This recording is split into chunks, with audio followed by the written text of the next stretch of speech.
everybody, and thank you very much for making the time. As we continue on our journey, obviously, but most importantly, though, I think we need to be grateful and thankful that we have been spared and we've been given another day to enjoy and toil through and move closer to our dreams, etc., and be a comforter to all those who are in need. So for that, I would like us to start with that sense of gratitude. Then I'll open in prayer if you let me. In the name of the Father, and the Son, and the Holy Spirit. Amen. God of our journey, as we journey together in the power of the Holy Spirit, enlighten our minds and our hearts in our intercultural encounters with one another and with all cultural families, so that we may become better listeners and the bearers of your faithful word. Amen. In the name of the Father, and the Son, and the Holy Spirit. Amen. Thank you. I will hand over to you, Polite, and Will, so you can try it. Thank you very much. Thanks, Lucius. Yes. Thank you, everyone, for coming to this meeting. We're going to keep it short. We are quite aware of the time constraints that everybody's facing. So we really, really appreciate you making the time. The survey draft has been circulated since last year. We had a brief discussion around it again, I think towards the end of last year, but we never got to the nitty-gritties of what we would roll out this year. And we've circulated the drafts a couple of times this past few days. So now we're just going to get some feedback from Chris and then from the headmasters. After Chris has spoken, Mr. Murray will give us his thoughts and feedback, and then for the high school, and then we'll have Mr. Neil Benson for the junior school, and then we can have a little bit of back and forth amongst everyone who's here. And then if anything still needs to be investigated a little bit further, please do send an email or tell us if you would like us to call, and then we can just check further. And then we have a broader feedback meeting that is happening next week on Thursday. Apologies for the back-to-back meetings, but it's the planning phase and everything happens like that. So next week, if anything still is glaring out, we can then finalize it at that meeting in coordination with the feedback for the goals, and then hopefully implement the feedback in the survey into the community, and then move forward based on that. So Chris, I'll hand over to you. Chris needs to leave at 5:30 as well. So that's why he's going first, and then we just respect everybody's time according to that. Thanks, Chris. Thank you, Polite. And I'm not sure if I should offer apologies or give you the chance to thank me for curtailing the meeting by having to jump ship, but I'm sorry if I missed the tail end of conversation. Will, were you going to present the document? And then we can have it up on screen while I speak through it. And as that's coming up, I can say thanks to everybody who's contributed to this process, both members of the school management team and Polite, of course, and Lucius, as well as most recently, Jane Francis and Marilise, who are with me in goal 2, which is the sort of cross-examination of the community's consciousness around transformation, diversity, and inclusion. And thanks to Wellington and Coletta and other parents who've contributed some feedback already. What I can tell you is that the survey has a sort of long, not a long history, but some of these questions go back to the idea of conducting a survey back in 2019, which we didn't do. And then some of those questions ended up in the survey that went out to parents of color in the community towards the end of last year. And you can see in Polite's preliminary bullet points there, some summaries around that process. I think the main aim that we had in compiling a survey for something that would go across the school community, or at least across the parent and staff body of the community, because of course we think that learners would have very different things to say and would like very different questions, and could probably be relied on to reply perhaps at greater length, or at least in a more kind of managed environment, if we can arrange something online through some of the computers on the school campus. So that's a separate process. So we're really thinking about parents and teachers here. And with that in mind, one of the driving forces was to keep it as short and simple as possible, so that length and time commitment is not a disincentive to parents and staff members to respond. Now, of course, the downside of keeping it as short and simple as possible is that it means we might get more respondents, but at least in this first phase, we might have less detailed feedback. And so you'll see that the questions that we'd settled on have been supplemented by some suggested additions, and it would be interesting to hear everyone's thoughts around finding that balance between a sort of shorter, simpler format with multiple choice and tabulation and yes/no answers, as opposed to what might require some more kind of qualitative typing, heaven forbid, for parents and teachers to give us, some more specific feedback. But the feeling amongst the Goal 2 team was that this is really a stepping stone. It's part of kickstarting and continuing the momentum that we have and the wider conversation within the school community. So it's partly there to gesture towards what would be a different environment and a different format for soliciting parent and teacher feedback, which would of course be smaller focus groups. So it ends with a request for people to nominate themselves or to agree through a click-through button, which means that the survey remains anonymous, but they can then on a separate page commit themselves to ongoing conversations in smaller groups, which I guess would probably to some degree replicate the gig conversations that the learners are undertaking. So facilitated, mediated conversations in small groups where people feel more comfortable sharing, and where there can be perhaps a more intimate conversation between different members of let's call it the adult members of the school community. Well, if you wouldn't mind scrolling up just to the first question. Yeah, those are the two considerations. The one is length and getting as many people as possible to respond, but the downside that comes with that. The other, as I just said, is wanting to get people to commit to a next phase. And then the third consideration is how do we anticipate assessing the data? Polite did a really interesting data analysis on the responses from the parents of color. And so we thought, what kinds of information do we need to be able to do some analysis of the responses? Now, we want people to feel comfortable being honest and candid in responding. That might mean that in some ways we want people to be comfortable expressing resistance to transformation, diversity, and inclusion. I suppose that really means you're kind of wanting to elicit prejudices, for want of a better phrase, as well as hearing from parents and teachers who feel that they would like to accelerate or be more bold in transformation, diversity, and inclusion measures in the school. So we need to kind of keep it open-ended in that sense. And then, of course, there's the question of what constitutes transformation, diversity, and inclusion. Now, we did mull over asking people to give a definition, then that felt a bit too much like an academic task. So we then thought we'd offer working definitions. That also felt like it was leading people in too many directions. So instead, we settled on a request for a kind of gut response. But hoping as well that we can tease out what people consider to be priorities in the TDI area.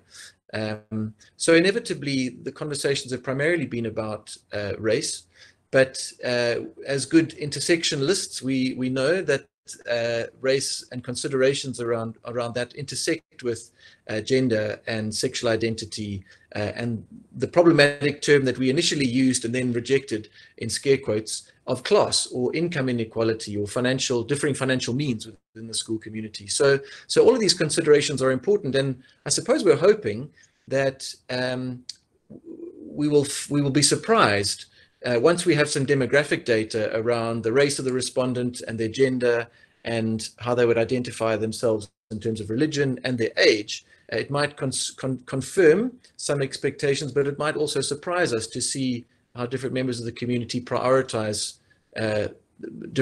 what they consider to be the important or less important aspects of transformation, diversity, and inclusion. We had initially thought that it might be more inclusive to have a question around sexual identity or sexual orientation in the demographic part of the question. Instead, in its current formulation, that is raised at a later stage. But that's the demographic info. And we do have, in terms of another demographic overlap, quite a few people who are both staff members and parents. So that's useful to know as well.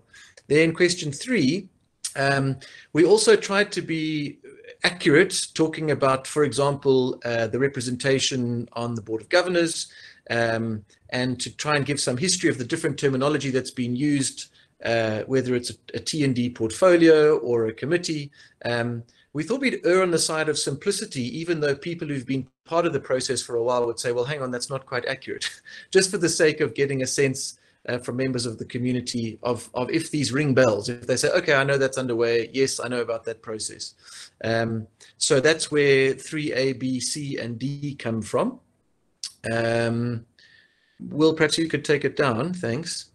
Then, yes, a key problem seems to be how do people engage with the school, or how do they like to receive messages?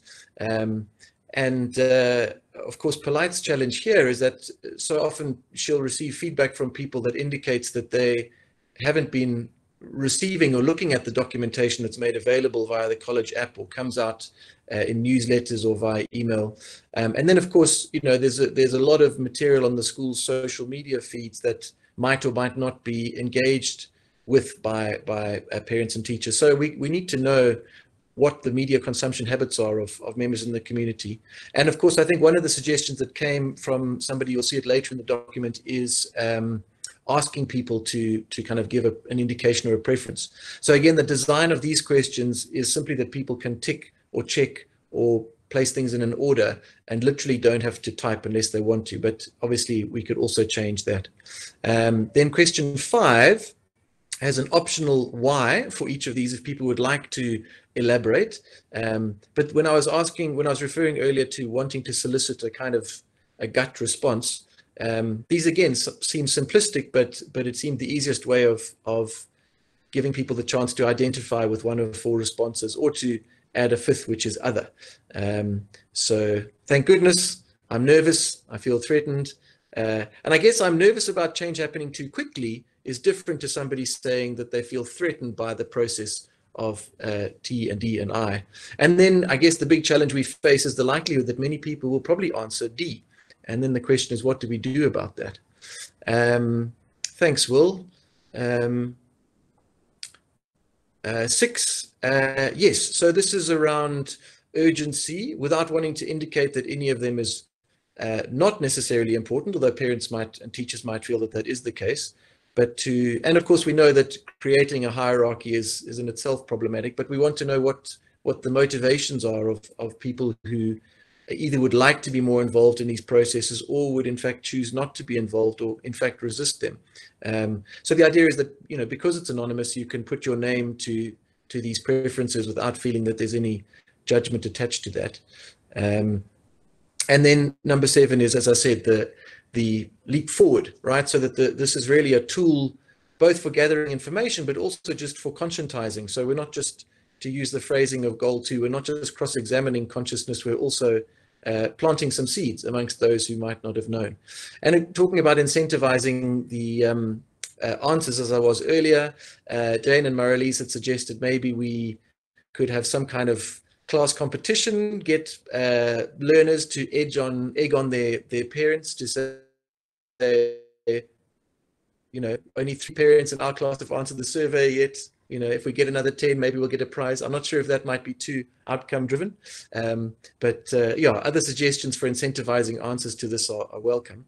And then let's just look at the copy pasted suggestions if we can on that final page.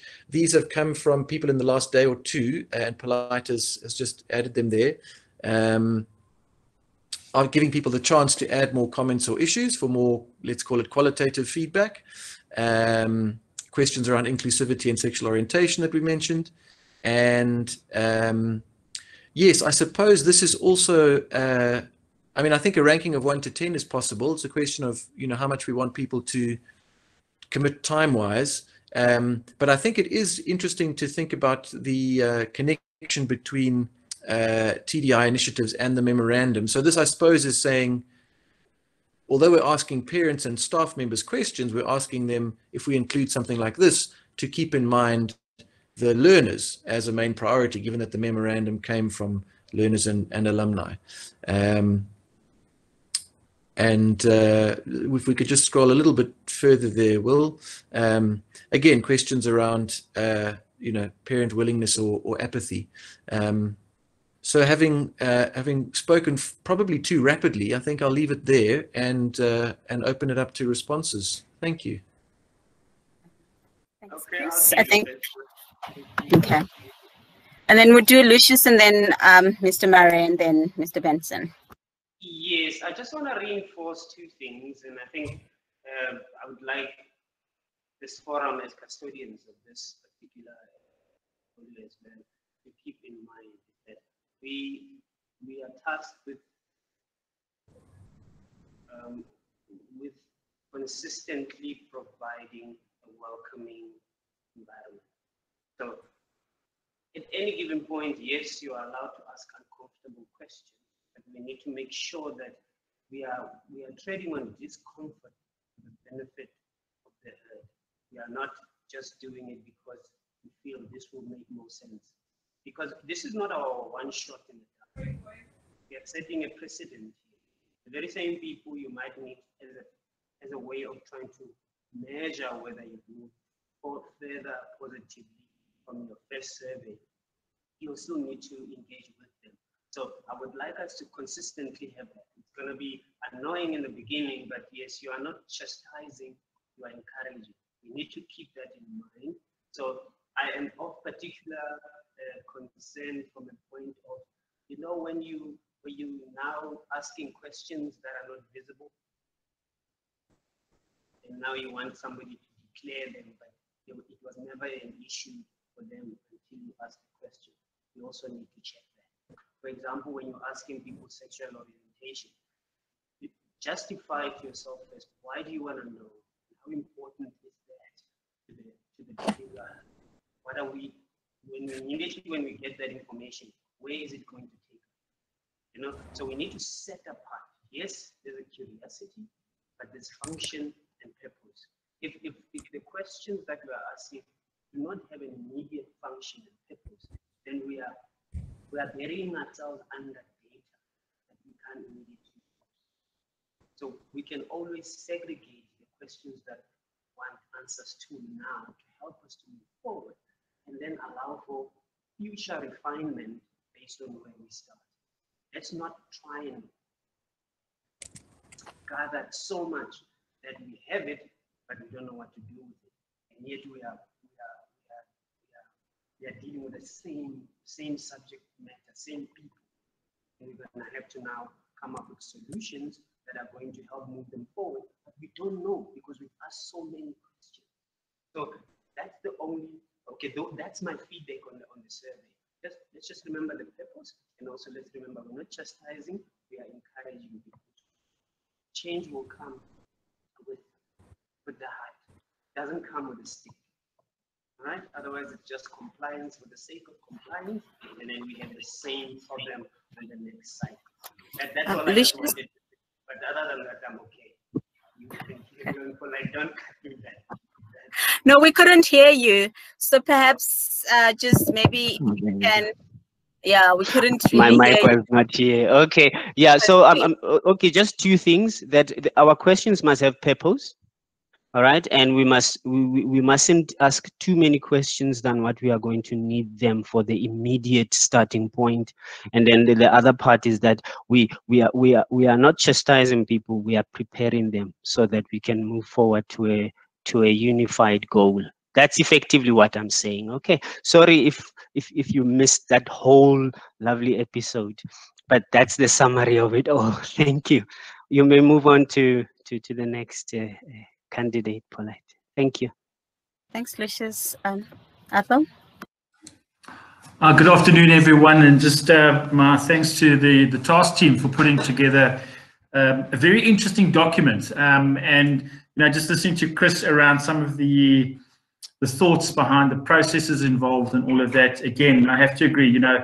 less is sometimes more, and again, trying to get engagement from respondents is a key ingredient here. I haven't had a closer look at some of the additional suggestions that were made. I just looked at the questions from 1 to 7. And I think it's quite important, just looking from a high school perspective. If you look at the first part of that, where it says, the main objective is to determine the extent to which the college community is aware, etc.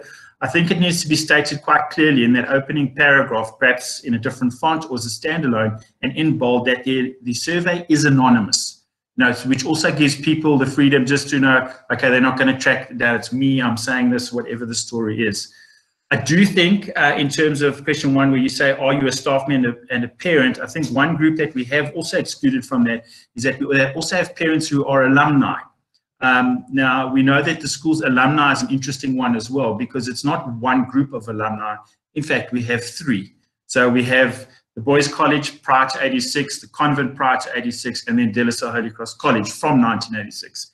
That might be something there, and specifically, as 2 separate monastic schools, if we've got second or third or generation children in the school, that could also have an impact there.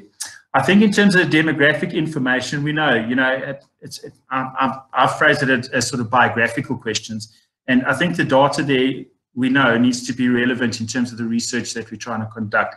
So I think I would also include home language, because that also has an implication in terms of correspondence, communication, and the type there are. Question 3, it's your standard sort of closed questions with a yes/no answer. I think if you've got a drop-down option for each of those, it's really just a click as opposed to a parent or an adult typing yes/no, whatever it is. And then I think question 4, I think just by formulating the instruction a little bit more clearly, you can actually rank and see the priorities for the respondents to the question. So I would change the question a little bit to say, please rank the following platforms or methods according to your preference, with 1 being the most likely to 5 being the least likely. And I'd also add in the instruction there that respondents shouldn't repeat a ranking. So we can literally go from 1, 2, 3, 4, 5. And from that, we can extrapolate and see, okay, 90% of the respondents go, okay, they're all on Facebook. We can determine, okay, they're all 40 and older, and that's what all the old people use to remember birthdays and everything else. We might find that our younger parents are working through Instagram or whatever it is. So there's that one as well. For question 5, question 5 becomes a bit difficult for me, because I'm not entirely sure what's trying to be achieved there. I see it as a wonderful opportunity for a kind of filter and follow-up question, if that makes sense. So if we're saying, for example, we look at the first one where you go, thank goodness it's long overdue. Why have the option there? If we want to be quite specific, where we can split that sample into a subclass, I think that's something that we can have a look at again. And then for question 6, I would also make it a ranking question like question 4, where you get respondents not being able to repeat a ranking, but you say, what is the most urgent? So number 1 would be most urgent to number 6, least urgent. And why I've gone with 6 there is because F is your other, or please specify. So, what might be the most important thing for one of the respondents might not be on the list. So it does provide also that option for the other one as well. And I think, the question 7, if you will, or the statement there as well, the sign up and the hyperlink to keep anonymity in that, I would have that as, again, standalone and separate from that paragraph. Also sort of highlighted, bold, maybe a larger font or whatever it is, so that respondents know that, they're not going to be tracked by emails and everything else. But I think it's a really interesting document. So well done to the team. I've had great fun having a look at this and trying to map through it and all the rest of it. And I think you're very well on track with it. So congratulations to all that are involved. Thank you, Polite. Thanks, Arthur. If we can quickly move to Neil, because I think it would be of great benefit for Chris to also hear the feedback from the Genius Group before he drops off. Thanks, Polite. I'm aware of Chris's time, so I'm going to race through it, and I won't repeat some of the things that Ethel has mentioned as well. But first of all, I'm glad to hear that there is the thought process of including the children. I think that's very important, and I think surveys done in a creative way can accommodate children of many ages, and I think it would be an interesting exercise for us as a committee to see how the views of the children align or do not align with those of the parents and staff members. So I'm glad to hear that that is also underway. In terms of the length of the survey, I agree with both Lucius and Ethel that this is a fair amount. I have experienced quite a few surveys in the past, and I agree if anything is too tedious along it is going to turn people away from this. And what is going to be critical is the sample group, the size of the sample group that we have, because sometimes the effectiveness of the survey is very much dependent on that. So I do think the size is going to be, or the length is fine. And I also think that, and this is just to perhaps affirm some of your worries, Chris, that yeah, although it might not be too detailed at this stage, I do believe that this will be able to extrapolate enough detail to point us in the right direction. And that is what an initial survey needs to achieve. So I do think we'll be able to achieve that. And then just a few other things. It's going to be very important to follow up after the survey, because it's one thing doing the survey and collecting the data, but it's what we do with it that's very important. And by conducting a survey, we definitely are putting our intent and commitment out there, but we need to make sure that we do take the time to translate some of that intent into purposeful action. And then if I jump around a bit, please excuse me, but I think question 3, which touches on transformation, diversity and inclusion, if you're aware of it, maybe the point A, we need to clearly state that that is transformation diversity at a board of governors portfolio level, if we want to just add some clarity onto that.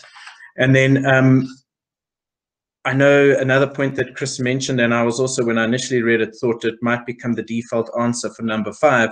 I'm nervous about too much change happening too quickly. That might be a bit of a predictable result, but I think if anything, we mustn't, that is okay. If we have confirmation of what we already expect or suspect, then that's fine, because it just shows us that, well, that's an area that we need to concentrate on. So if 5B becomes a very common answer, then we know that the direct action to educate and inform parents a little bit more, because hopefully that will address some of their concerns as well. And then I think for number 6, we need to be just aware of the fact that many people might have different definitions of what these things are. Not everyone is going to be reading from the same textbook, and I won't go through all of them, but an example might be sexual identity. That could be read in 2 different ways. We might find that some people will say sexual identity, so is their romantic attraction to a person, or is that their gender identity, who they identify themselves as either a male or a female, or neither or both. So perhaps that's something we just need to think about, is do we need to, I don't know if we want to go as far as providing definitions, but just thrash that out so that there is exactly a clear understanding of what those things are, so that we are able to get the most accurate responses that we are hoping for. And then the final thing with the additional suggestions, I do think we now need to be aware of the length of it if we start adding more. But I do like the idea of the parent involvement. And where I'm coming from with that is, with many of the committee meetings that we've had over the last 3 years, that is something that seems to have been has been a common thread, where people are mentioning, how can we involve the parents more? How involved do the parents want to be, or feel they should be? So I do think that maybe there's an opportunity for us to somehow include that in the survey, so that at least creates that awareness of, this is not only a school or a committee responsibility, that it is also a parent responsibility. Please, I'm sorry if I went a bit quick there, but I am aware of time, and I see Chris has left. Thanks, Palat. If there are any questions, though, please, I'm happy to answer them. Yes, I just think that now we can open it up to the floor. As indicated earlier, we're cognizant of everybody's time restrictions. And if people want to have a back and forth of questions and answers right now, we can do that. If people feel that this is fine, they can email, or we can take up their discussions next week, Thursday. That's also fine. So I think we can be led by everybody's, I think by show of hands. Are we good to drop off or continue, Lucius? Okay, I think I would allow, if you, with permission, I would allow for both. I think we first need to understand what our timeline is for the finished product, so that then we discuss with purpose as to what is the earliest that we can have a working document that we can send out. And then obviously the discussions then can still carry on about what next or whatever needs to happen. But for this forum, I think, yes, we can have the next 10 minutes maximum, unless somebody wants to extend it, to deliberate if there's anything more. I don't want it to sound rushed, but I also don't want us to feel that whatever it is that we couldn't say in this forum today, that it will not be considered. So as you've rightfully said, the back and forth can happen over email. That's good. And then right now, if there's something you want to communicate immediately, that's also welcome. But I would say, as you are ready to drop off, you may drop off. You don't have to feel that you have to stick around longer than that. But overall, I'll have to say this as well for every member here. Thank you very much for your efforts. And also remember what I said the last time was that because we haven't been here before, this is success already. So we are moving forward, and I'm very inspired with that. So with that, then I'll leave it to you, Polite. We can field the questions, or we may drop off. I'm happy. All right. Thank you. Okay. So in terms of timeline, if I can just give a response to that. We have a feedback meeting next week for the smaller groups that have been working on the goals. So that's also a good time for us to tie up anything that might come up during the week. And then hopefully if we are good from that Thursday, then we can implement the following week, because we can then send out the survey in the following days of the new week.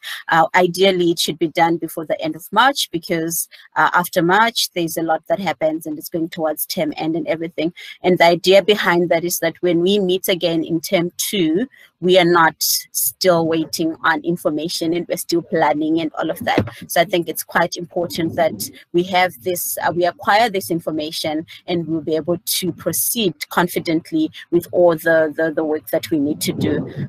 So yeah, that's all I can say. If anyone else has a comment that's urgent, or if people are happy to drop off, it's all good, like Lucia said.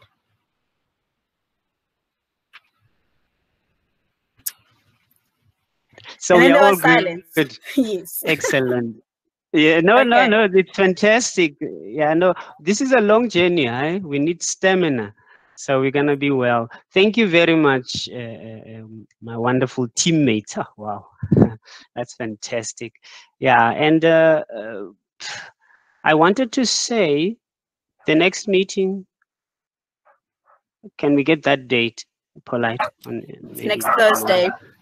It's next Thursday. It should be, okay. Yes, it should be on everybody's calendar. We will re-rectify. We set the date on our calendars, but we realized that we hadn't included everybody's email addresses on the calendar item. So we will do that tomorrow, and everybody will have notification of that. Okay, thank you. I'm jumping off now. Thank you, everyone. Bye-bye. Have a good evening.